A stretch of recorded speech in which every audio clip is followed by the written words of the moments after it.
조금 달라요. 자유케는 그냥 떨어지는 말이라면 자유롭게는 자유롭게야 진짜 자유케하고 롭게가 조금 다릅니다. 오늘은 신앙심이 깊은 사람들, 신앙인의 그 블랙홀을 해서 제가 좀 자유함을 여러분들에게 드리려고. 사람들이요 이렇게 전도를 해보면요 이래요. 왜? 야 니네 기독교 구원이 없냐? 그런 얘기 전달 들어보지 않으셨어요? 아 왜 교회만 가야 구원이 있냐? 뭐 불교도 있고 뭐 여기저기 막 들립니다. 제가 대답하는 거를 아주 가장 한마디로 그냥 정리할 수 있는 게 니네 신은 다 사람이 만든 사람이 손으로 만든 신이야. 부처도 결국은 뭐예요? 부처는 자기가 신이라고 하질 않았어요. 우리나라에 들어와서 이렇게 변질이 된 거잖아요. 근데 다른 신들 다 사람이 만들어 놓은 신이에요. 근데 하나님은 니네 손으로 만든 것을 신이라고 섬기고 우리는 우리를 만든 분을 신이라고 섬긴다. 그래서 구원은 교회밖에 없다. 이러면은 더 이상 지네들이 반박할 말이야. 니 짓는 거 봤냐? 야 역사 공부 좀 하고 알을 땐 무시해버렸는데 말이 안 통하는 사람은요 여러분 절대로 말로 싸우면 안 돼요. 그리고 궤변을 늘어놓는 사람들은요 말로는 절대로 우리가 못 이깁니다. 왜냐면 아닌 것을 그렇다고 알고 우기는 궤변이거든요. 그러니까 그런 사람들은 뭘로 다녀요? 상식이 통하진 않아요. 그러니까 상식적인 우리가 상식적이 아는 사람하고 싸우니까 왜 우리가 그러잖아요. 미국 갔다 온 놈하고 안 갔다 온 놈하고 싸우면 누가 이겨요? 미국 안 갔다 온 사람이 이겨요. 우기니까 그게 왜 그래요? 우기는 데는 뭐 어떤 장사도 못 이깁니다. 그러니까 그럴 땐 아예 대화를 안 하는 게 훨씬 좋습니다. 그러면 오늘 이 말씀이 진리를 알지니 진리가 너희를 자유케 하리라. 이거요 되게 중요해요. 이게 뭐 성경 말씀 안 중요한 게 하나도 없지만 진리가 누구예요? 예수님이시죠. 그러니까 진리 그 예수님을 바로 알면요 우리 신앙생활이 하나도 힘들지를 않아요.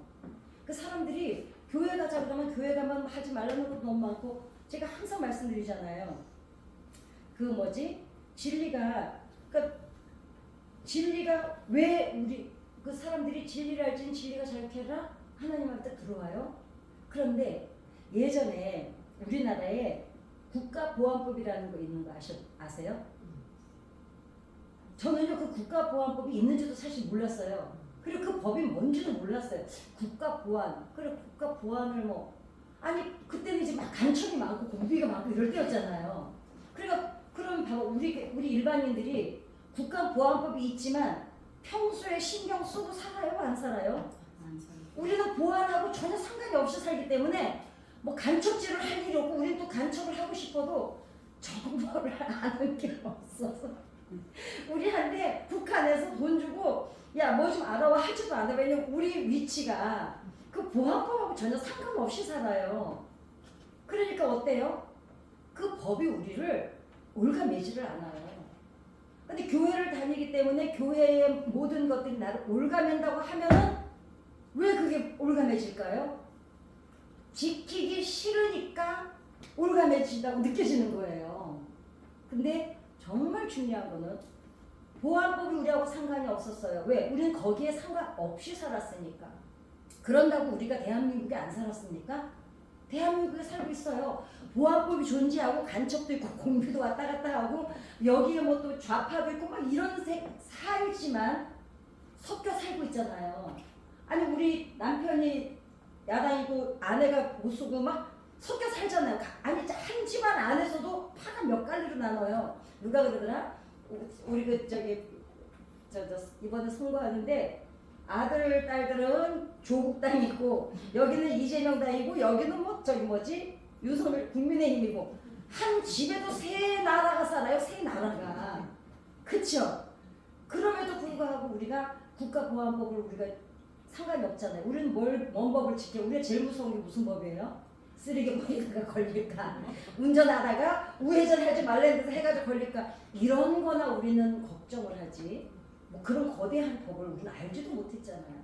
근데 그게 왜 거슬리냐면 거기에 관계가 되니까 걸리는 거예요. 그러면 그러면 왜 우리가 예수 믿는 교회 가자 그러면 죄 좀 더 지고 가본다. 정말 그런 사람인데 죄 자기 좀 더 살다가 죄 좀 더 짓고 죽을 때 아니 지가 내일 죽을지 모레 죽을지 어떻게 알아. 아유 내가 속으로 웃겨서 아이씨 죽어버리라고 할 수도 없고 아니 그 내가 물어봐요. 아니 아침에 안녕 잘 갔다 와 이러고도 오후에 서로 생이별을 하는 경우도 있고 이러는데 그러니까 어찌 보면은요 야 간땡이가 진짜 크다. 그리고 믿음이 엄청난 거예요. 어떤 목사님이 그러더라고요. 나는 자기는 너무 놀랬대요. 성경을 안 믿는 사람들이 정말 믿음이 좋은 사람들이라는 거야. 아니 어떻게 안 믿냐는 거예요. 내 성경을 안 읽어보니까 그러겠죠. 그러면 자 교회 갈 때 죄를 좀 더 짓고 그래서 뭔 죄를 이렇게 더 짓고 싶냐고 물어보면 별것도 아니야. 술 퍼먹고 싶고 담배 더 피우고 싶고 뭐 그렇다고 있잖아요. 국가보안법을 어기고 이런 죄도 아니에요. 그래서 그러면은 왜 세상 사람들이 우리가 전도를 할 때 그 사소한 사실 예수 믿는 사람들은요 술 퍼먹고 담배 안 피우고 뭐 바람 안 피지만 우리라고 죄를 안 지어요? 지어요. 왜냐하면 인간은 완벽하지 않아요. 성경에서 하라 하지 마라를 정해놓은 이유는 하라는 좋다 쳐요. 하지 마라를 왜 해놓으셨을까요? 얘네들이 할 걸 알기 때문에 어떤 기점을 정해주신 거예요. 잘못할 줄 알아요. 막 돌아다니다가 그래도 깃대가 여기 꽂혀져 있으면 막 가다가도 일단 저기 또 가야지. 왔다가 또 거기서 잠깐은 머물러요. 근데 저기서 막 또 뛰어놀면 또 이걸 잠깐 잊어버리고 또 가요. 하나님이 아시니까 성경이 하지 마라가 있는 거지. 우리가 완벽하게 그러면 하나님 우리가 신이지. 아니 어떻게 인간입니까? 아니 이미 아담과 하와가 죄를 졌는데요. 그러니까 진리를 알지니 진리가 자유케 한다는 거는 내가 하지 마라를 했을 때도 하나님 앞에 와서 회개를 하면 하나님은 충분히 우리를 사랑하시고 용서하신다는 걸 아는 게 자유예요. 근데 신앙인들이 이미 예수를 믿는 사람들은요 블랙홀이라고 제가 왜 그랬냐면 신앙이라는 이름으로 본인은 얼마나 올가지고 있는지 몰라요. 그러니까 예수를 믿는데 행복하지 않아요. 자유하지 않아요. 그 얘기를 제가 오늘 해드리려고 합니다. 그래서 제가 전도할 때 그래서 이제 죄 실컷 지고 오게된 사람들한테 이렇게 말해요. 와서 져도 돼? 그래. 교회 가서 죄 져도 돼? 그래요. 자, 그러면 제일 뭘 그렇게 교회 와서 뭘 그렇게 지키기 힘들 것 같은데 거기 하면 10개명부터 지켜야 된다 이거예요. 여러분 제가 전도에 대해서 말씀드릴 때 얘기해드린 거 기억나세요? 10개명 지키기가 제일 쉬운 거요.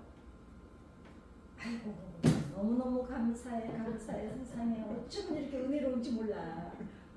10개명이 제일 지키기 쉬워요. 일단 주일날 교회 오시고 돼지머리에 절 안 하시죠. 그러면은 4가지는 이미 지켰어요. 다른 신을 망령되이 하나님이 망령되이 아니고 주 안식일을 지키고 뭐 우상 숭배를 안 하고 하나님 와서 이미 했잖아요. 나머지는요 우리가 하고 싶어도 겁이 나서 못하는 것들이에요. 왜요? 하나님이 무서워서 못하는 게 아니에요. 그거요. 도둑질하면 하나님 이전에 경찰이 와서 잡아가기 때문에 안 하고요. 간통죄요. 간통죄 없어졌어도 상간녀 막 소송이 있기 때문에 겁나서 숨어서 하는 거고요. 그 다음에 또 뭐 있지? 살인하지 마. 살인하면요 징역 가니까 안 하는 거예요. 10계명은 지키기 어려운 게 아니에요. 근데 제가 물어봅니다. 그럼 너 혹시 살인할 계획이 있냐고 물어봐요. 너 도둑질할 계획이 있냐?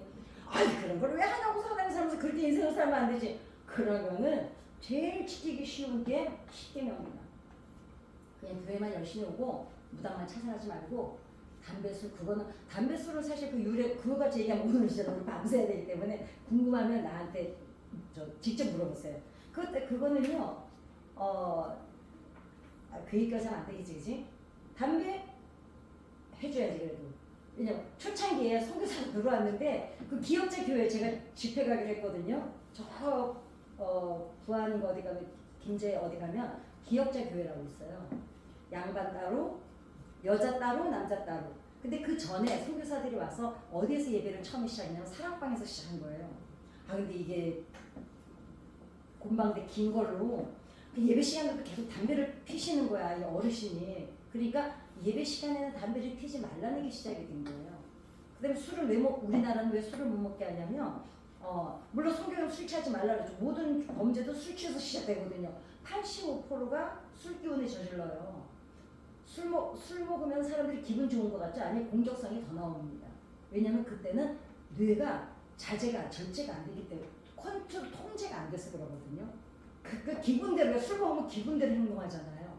그래서 술 취하지 말라는 건 범죄로 이어지는 거지. 술은 왜 그렇게 됐냐? 우리나라가 너무 어려웠잖아요. 선교사 들어올 때만 해도 3, 4월 때면 굶어 죽는 사람 되게 많았어요. 그때 당시에. 근데 그러니까 미개 했던 거예요.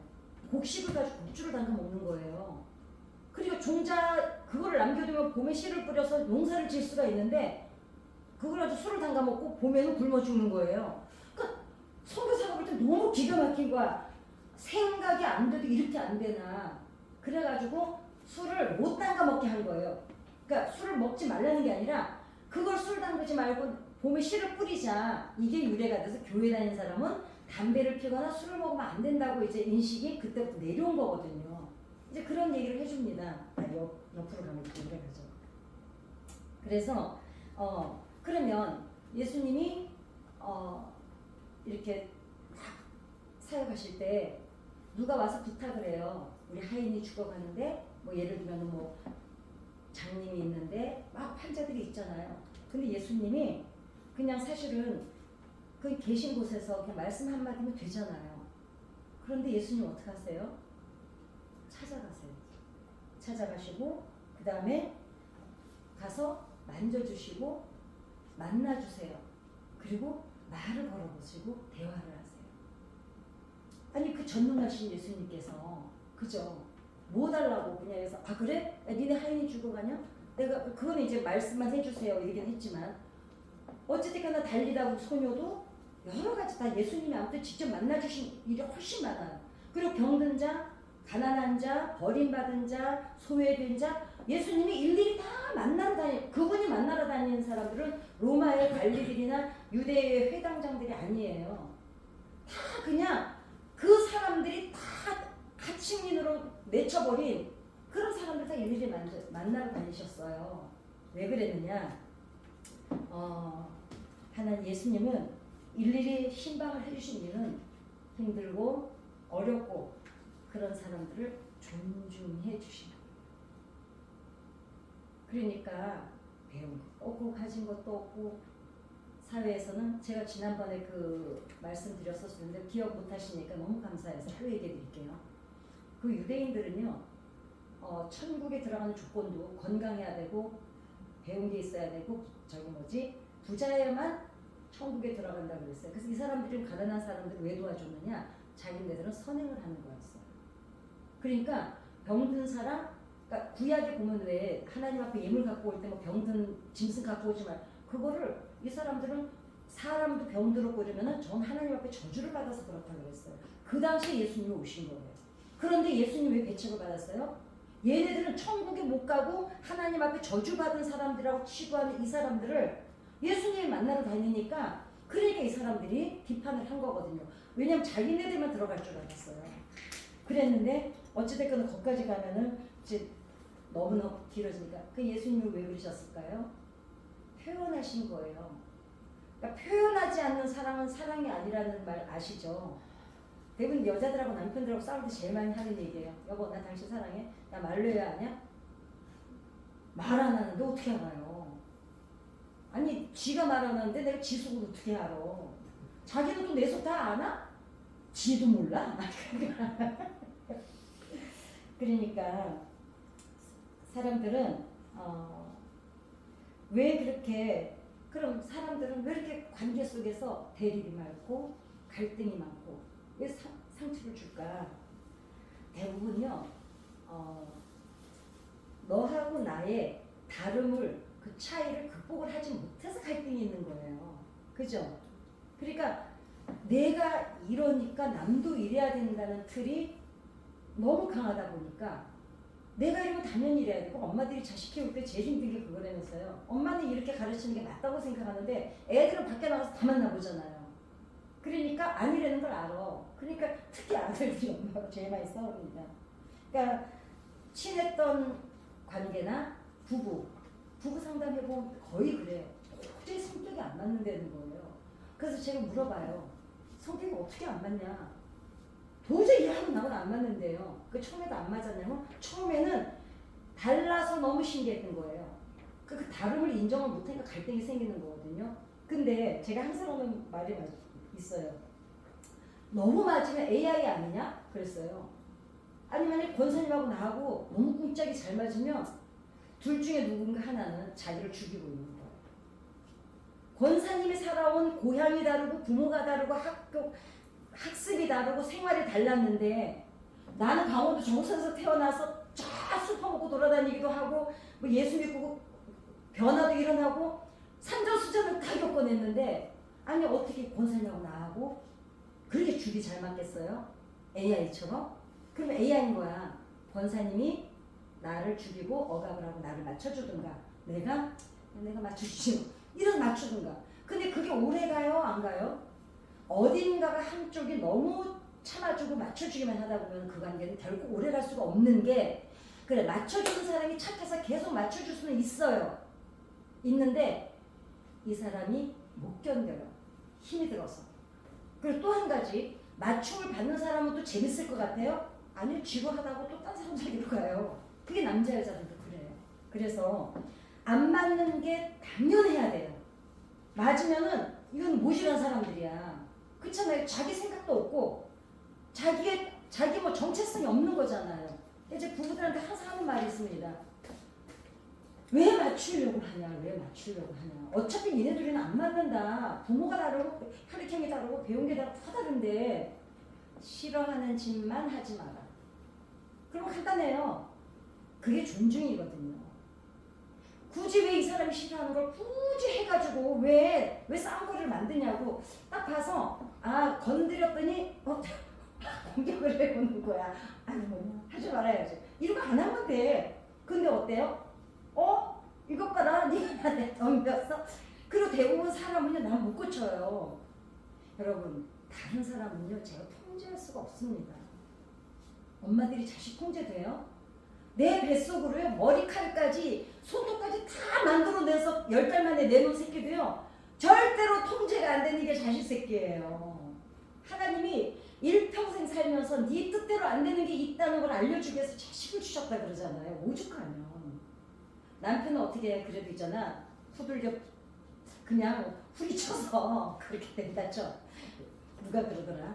남편이 돌아가셨는데 이 엄마가 우울증이었어요. 왜 운지 아세요? 남편은 맘대로 부려먹었대요. 남편은 뭐 싸움을 하더라도 이거 해줘 저거 해줘 해줬대요. 근데 자식이 40살이 넘었는데 둘이 결혼을 안 하고 있는데 이 엄마가 남편이 있을 때는 이 아들들이 안 어려웠대요. 근데 남편이 죽고 나니까 갑자기 자식이 어렵고 그래요.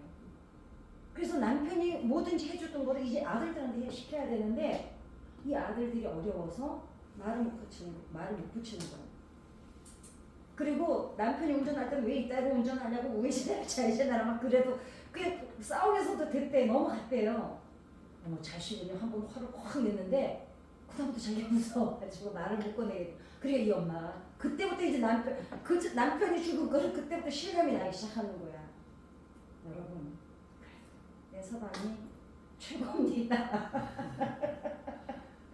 그래서 그러면 사람들과의 관계는 어떻게 맺어가는 것이 가장 바람직한가? 상대를 일단은 존중을 해야 돼요. 그 존중이 뭐예요? 싫은 짓 안 하는 거예요.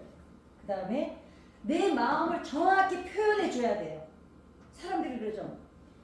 말해야 아냐고. 말을 안 하면 모릅니다. 저희들이 제가 그 상담사로 처음 이제 공부할 때 교수님이 제일 먼저 하신 말씀이 있어요. 상담사의 기본이 있어요. 절대로 넘겨주지 마라. 유추하지 마라. 내담자의 말을 질문을 해서 나온 말 외에는 이래서 그랬구나 그걸 절대로 못하게 하는 거예요. 저는 그걸 되게 훈련을 많이 해요.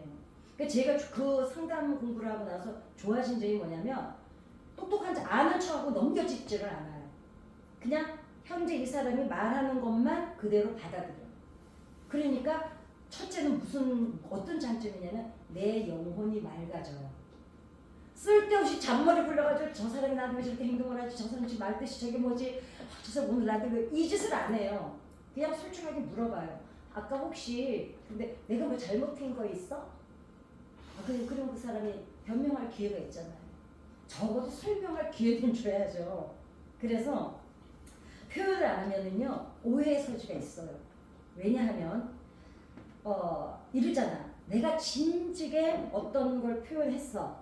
그랬는데 안 받아들여졌으면 그럼 난 도저히 이게 안 받아들여져서 내가 상처가 되니까 조금 거리를 둬야 되겠다. 이럴 수가 있는데 자기가 속상하고 이런 걸 표현 안 하고 있다가 견디다 못해서 어떻게 해요?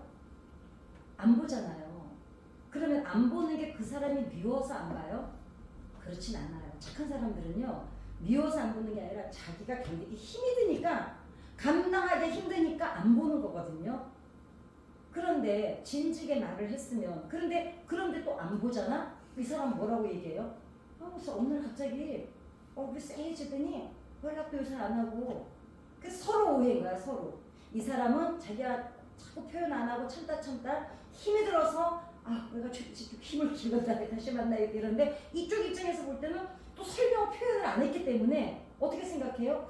저 사람 갑자기 왜 그러지? 서로 오해가 생깁니다. 그러니까 친밀한 관계를 잘 맺어가는 사람들은 1번이 존중이에요.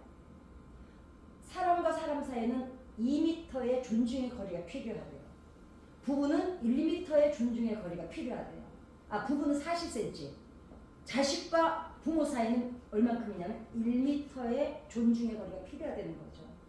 그리고 우리 부부라고 요새 막 핸드폰 비밀 다 내가 막 열어보고 이러질 않잖아요. 지가 막 안 열어보잖아요. 왜냐면 그거는 그 사람의 프라이버시를 존중해 주는 거지 그 사람이 무관심한 건 아니잖아요. 그죠? 자, 그래서 존중하고 나를 분명히 표현해 줄 때 그럴 때 친밀한 관계가 유지가 돼요.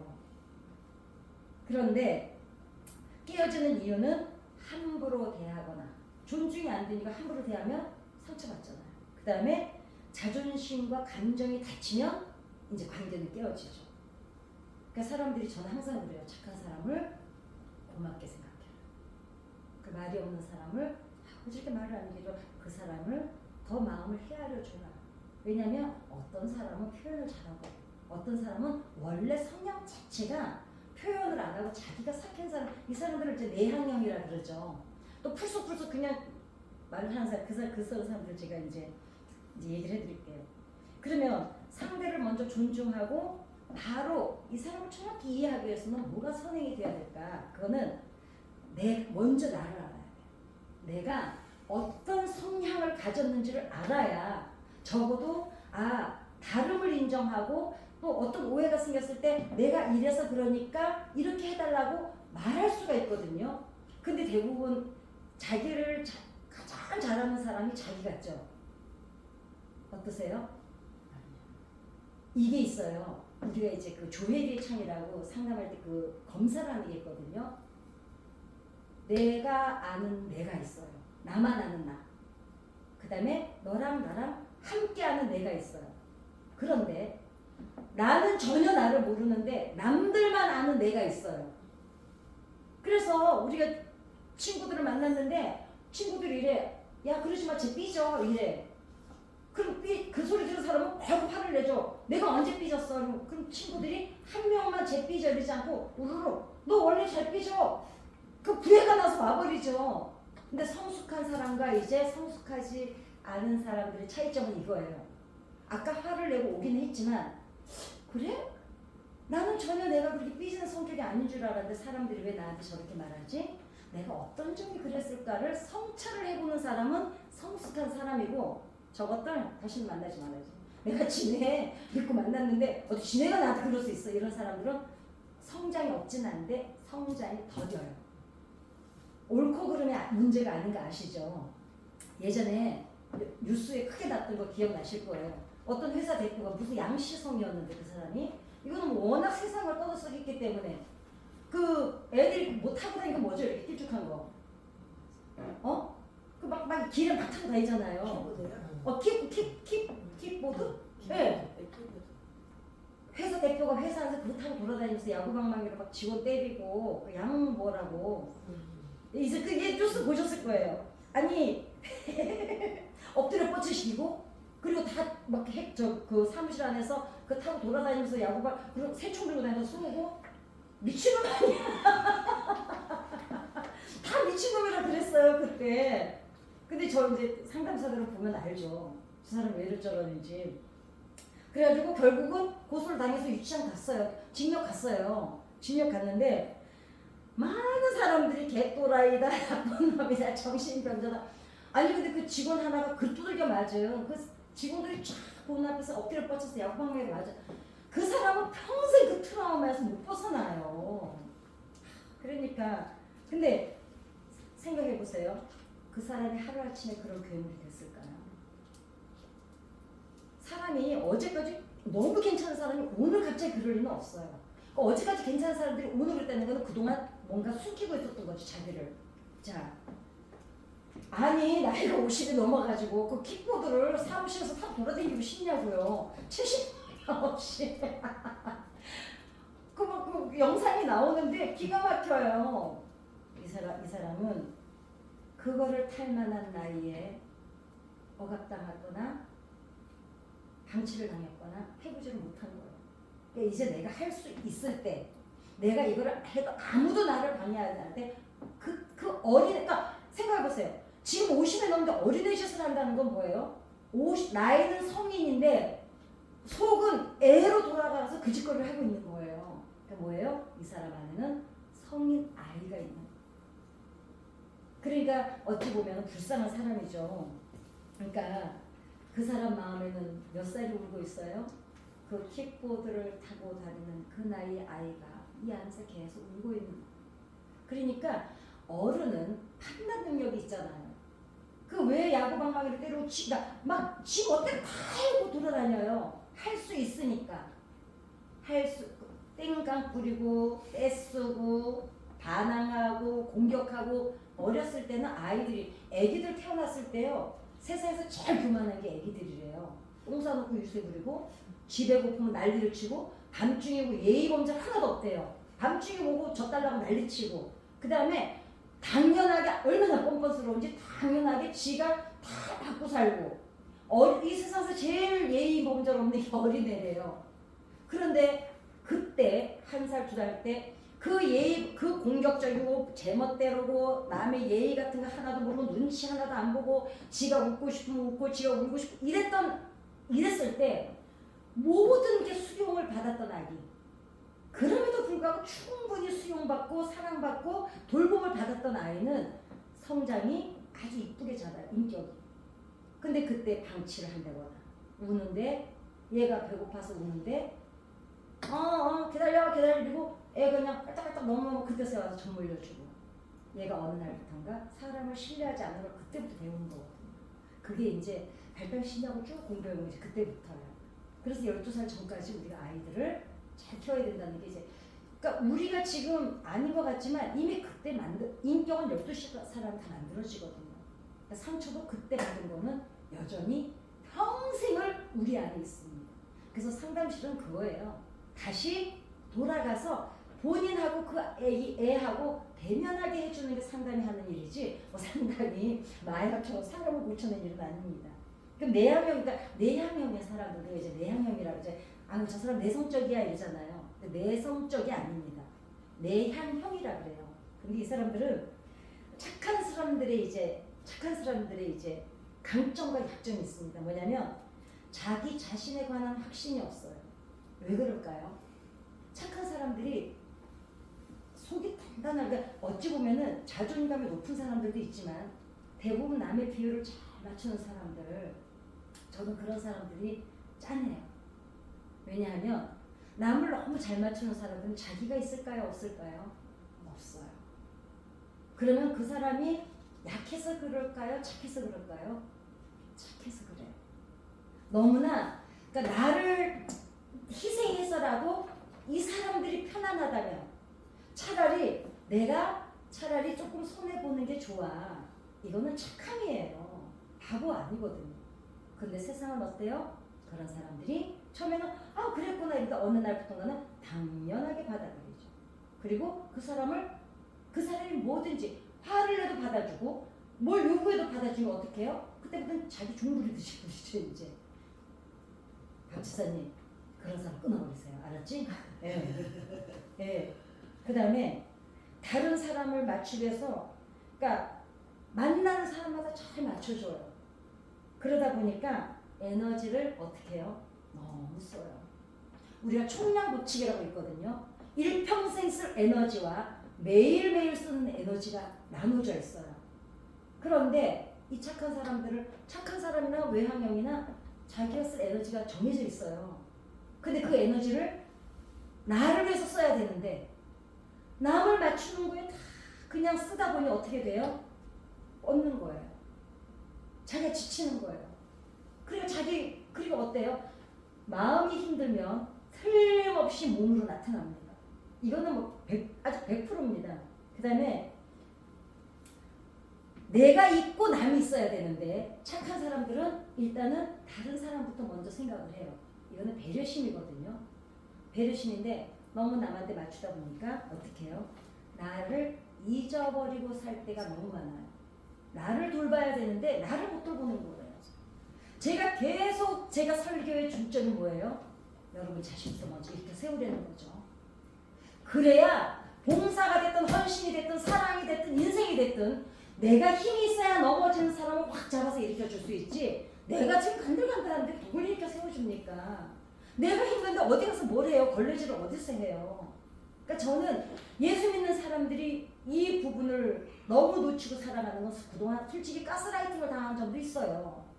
뭐 봉사요 축복받는다, 건강 축복 봉사만 받는다. 아니진 않아요. 하고 들어가 보면 그게 옳아요. 근데 그 방법의 중간중간에 방법을 가르쳐 주질 않은 게 문제라는 거죠. 그 다음에 남의 비난에 민감한 사람들이 자기 확신이 없어요. 왜 자기가 없어요? 다른 사람을 맞추느라고 다른 사람의 말에 너무 신중해요. 그러니까 저 사람 말도 맞춰주고 이 사람 말도 맞춰주다 보니까 어느 날 보니까 내 말이 없어지는 거예요. 왜냐? 내가 주장을 안 하잖아. 내가 주장하고 싶은 게 있다가도 저 사람이 확 강하게 얘기하면은 싸우기 싫어서 내가 그냥 참지 이러죠. 안 그래? 맞아요. 표정이 좀 아닙니다. 맞아요.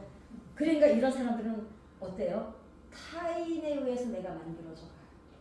남편이 저 인간하고 싸우느니 내가 맞춰주지. 그러다 보니까 나는 없어지고 이 남편이 원하는 내가 있는 거예요. 그럼 어때요? 슬픈 인형같이 되는 거예요. 그리고 내향형 사람들은요. 자기가 가만히 혼자 있으면서 에너지를 충전해야 되거든요. 외향형들은 바깥에 돌아다녀야 에너지를 충전이 돼요. 막 사람 만나고 오늘 기분 좋아 이렇게 들어와서 막 힘이 나요. 내향형들은 안 그래요. 자기가 너무 힘들 때는 빨리 자기 안정기지로 가야 돼. 내가 어디에 있어야 내가 기가 안 빨리는지. 그런데 그거를 착하다 보니까 거절을 못하다 보니까 그거 다 맞춰주느라고 기가 다 빨려가지고 그리고 들어왔는데 이게 뭐냐면 자의식 과잉이라고 그래요. 이게 뭐냐면 자의식이라는 건 나를 자꾸 의식하는 건데 나를 의식해서 나를 성찰하는 게 아니라 사람들이 나를 어떻게 보고 사람들이 나를 어떻게 판단할까에 너무 배려를 하다 보니까 자기 기운을 다 쏟아버리는 걸 자의식 과잉이라고 합니다. 이제는 여러분 좀 삐뚤어지세요. 제가 개슴만에는 대부분 문근하고 아주 신중하고 안정적이고 그 다음에 이런 분들이 계시기 때문에 말하기가 훨씬 쉬워요. 이게 전체적인 분이. 근데 이제 그러면 또 다혈질이 기분 나쁠 거 아니에요?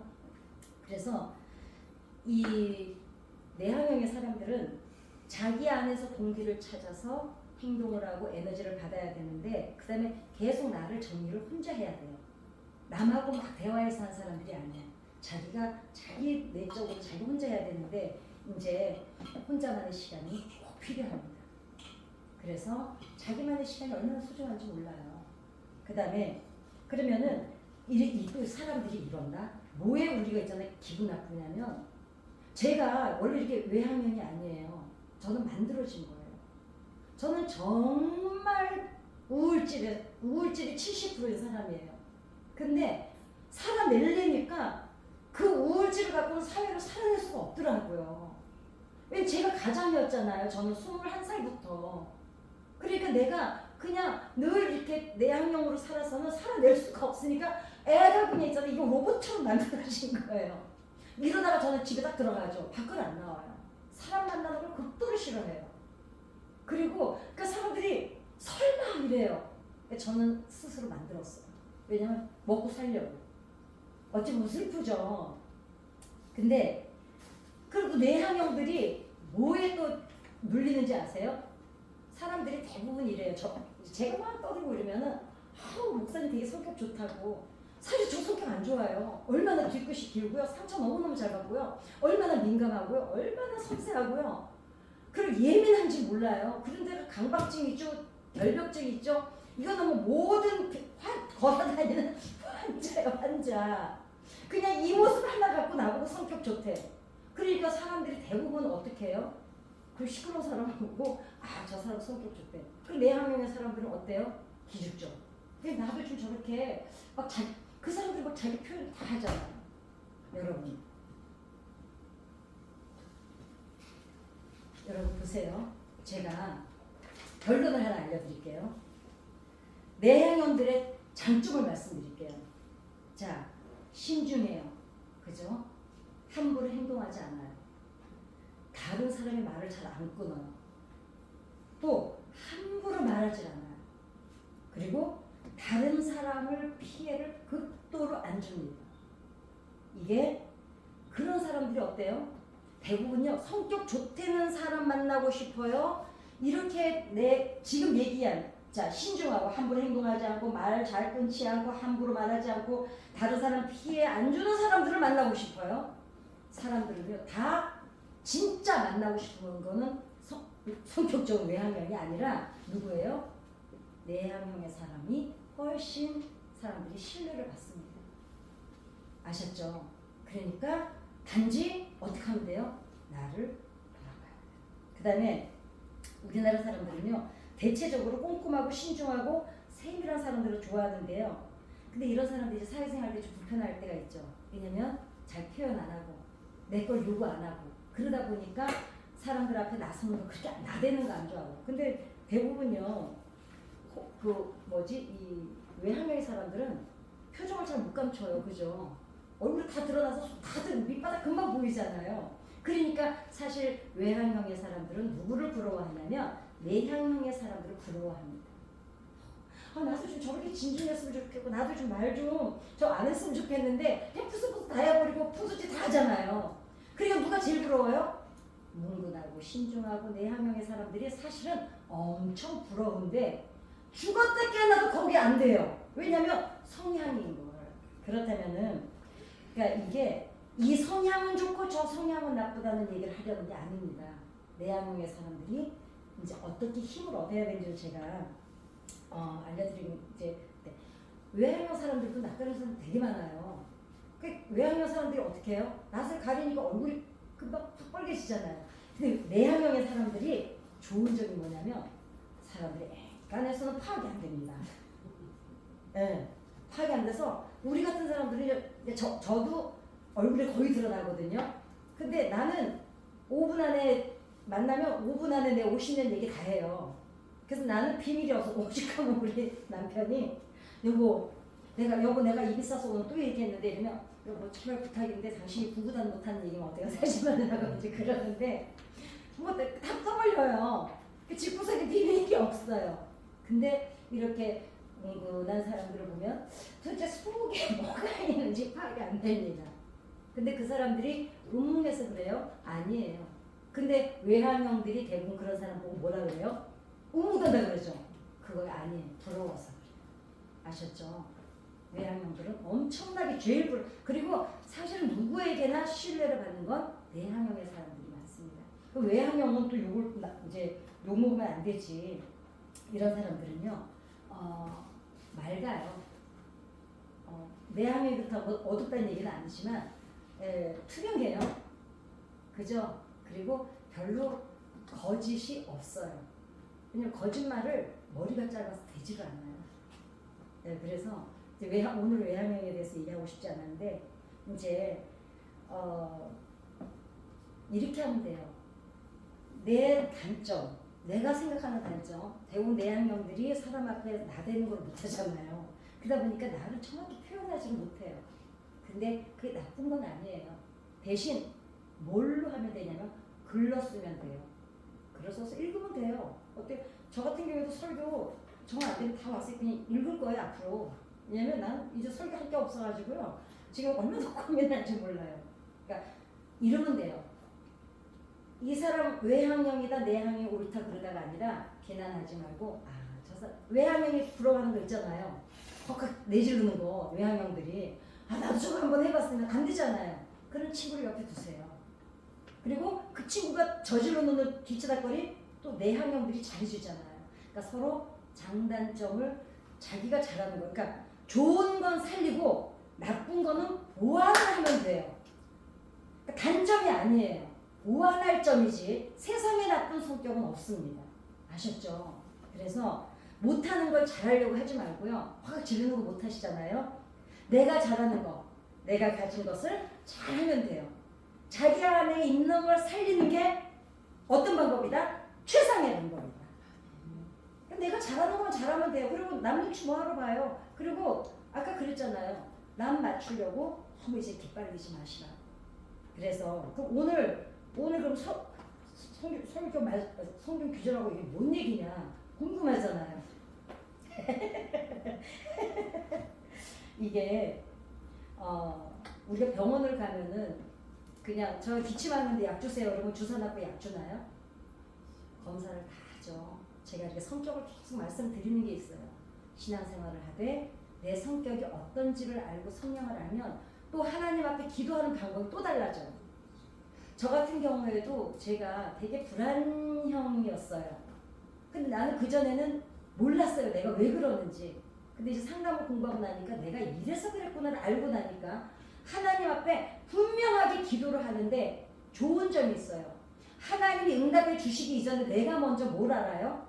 나를 알아요. 내가 지금 나쁜 년이라서 이러는 게 아니라 내가 환자구나. 내가 왜 이렇게 이 문제에 집착을 하나 봤더니 막 맨날 자책 하나님 저를 용서해 이러니까 내가 저 문제로 자존감이 낮아지는 거예요. 근데 이제는 어떻게 해요? 이 문제는 이 문제고 하나님 제가 성격이 어렸을 때부터 이런 상처 때문에 이런 성격이 나오는데 이 성격이 나를 침몰하지 않게 해주세요. 기도를 분명히 할 수가 있는 거예요. 그러니까 제가 자꾸 여러분들에게 성령을 얘기해주고 성격을 얘기해주는 이유가 여기에 있는 겁니다. 그러면 하나님 앞에 기도할 때 어떻게 하느냐? 병원에 가면 기침한다고 무조건 주사를 놓거나 약을 안 주듯이 우리가 나를 파악을 하고 내 성령을 알고 하나님 앞에 기도를 하기 시작하면 하나님 앞에 가는 게 빨라져요. 그리고 하나님 음성을 빨리 들을 수 있는 방법이기도 해요. 지름길이기도 합니다. 그래서 원인을 파악한 후에 치료를 시작하듯이 우리 정서를 하나님께서 만드셨잖아요. 그러니까 하나님이 만드신 나의 정서를 이렇다 저렇다 내가 자책하지 말고 하나님 제가 이 문제 때문에 이렇게 아파요. 그러니 하나님 이 문제가 저를 침몰해서 제가 넘어지지 않게 해주세요. 근데 그 말을 하면서 누가 위로받는지 아세요? 본인이 위로를 받아요. 나는 내가 믿음이 없어서 내가 성격이 나빠서 내가 뭔가 습관이 잘못돼서 내가 음란마귀 씌워서 이런 줄 알았는데 그게 아니라 내 안에 울고 있는 내가 이런 부분이 있구나. 하나님 그러니까 내가 아니까 어때요? 내가 측은지심이 생기는 거예요. 나에게. 그러니까 어때요? 나를 긍휼히 여기는 마음을 나부터 갖는 거예요. 여러분 아무도 날 위로 안 해줘요. 내가 나를 긍휼히 여겨주고 나를 불쌍히 여겨서 하나님 앞에 그 나를 내어놓을 때 하나님이 그때부터 치료가 들어와도 내가 원인이 뭔지를 모르면 하나님이 치료해 주신데도 몰라요. 근데 내가 이런 문제가 내가 이런 상처 때문에 내가 이런 행동을 하는구나를 알게 되면 하나님 만져주실 때 분명히 느껴요. 저는 그거를 요즘에 너무너무 체험을 하고 있습니다. 그래서 자유케 하시는 오늘 그러면 이 말씀하고 무슨 상관이 있냐? 아까 그 대표 얘기해줬죠. 어린애 때 했어야 될 짓을 못했기 때문에 커서 엄한 데다 하는 거예요. 그럼 우리는 어디다가 하느냐? 우리가 그러다가 징역 갈 수는 없잖아요. 그렇죠? 주님한테 와서 품에서 진리를 알지니 진리가 너희를 자유케 하리라. 완벽하지 않은 줄도 알고 우리가 어차피 제대로 못 해내는 걸 아는 하나님 앞에 솔직하게 아이답게 인간답게 내가 모질한 사람답게 사납고 애들이 사납고 고집세잖아요. 지 멋대로 하잖아요. 오직 애는 자기밖에 생각 안 해요. 이기적이고 얼마나 공격적이에요. 울고불고 그냥 발로 차고 막무가내죠. 저단저단 난리치고 울고 뭐 걔가 차 안이라고 예 지금 기차 타고 갔는데 여기서 손님들 계시고 울면 안 된다. 걔가 안 울어요? 걔는 뭐 아주 아무것도 안 봅니다. 애들은 하나님 앞에 와서 여러분 그 자유를 누리시기 바랍니다. 아멘. 그 진리를 자유케 하시는 주님 앞에 와서 왜냐 너는 내게 부르짖으라 내가 너한테 응답하겠고 봐요. 진짜 중요한 말씀이 뭔지 아세요? 네가 알지 못하는 네가 지금 왜 그 행동을 하고 네가 왜 그렇게 살고 네가 왜 우는지 모르는 그 크고 비밀한 일을 내가 알려주겠다는 거예요. 그런데 조건이 있습니다. 와서 기도하면 하나님이 오자마자 와서 기도한다고 응답 안 하세요. 가만히 들어보신다는 거예요. 와서 기도하면 내가 들을 것이요. 그리고 너희가 전심으로 나를 찾고 찾으면 내가 너를 만나겠다는 거예요. 그 전심이 뭐예요? 마음을 내어놓는 거예요. 내 마음을. 하나님 아버지 제가 이래서 그래요. 이 AI 같은 기도가 아니라 하나님 나 여기 아파요. 여기 치료해 주세요. 나 이것 때문에 생활에 자꾸 침범을 당해요. 이것 때문에 파생이 이렇게 일어나요. 이걸 솔직하게 얘기할 때 하나님이 비로소 뭐라 그래요? 나를 전심으로 찾고 찾으면 내가 너를 만나 주시겠다는 그 치유가 하나님 안에서 일어나시기를 기도합니다. 아멘.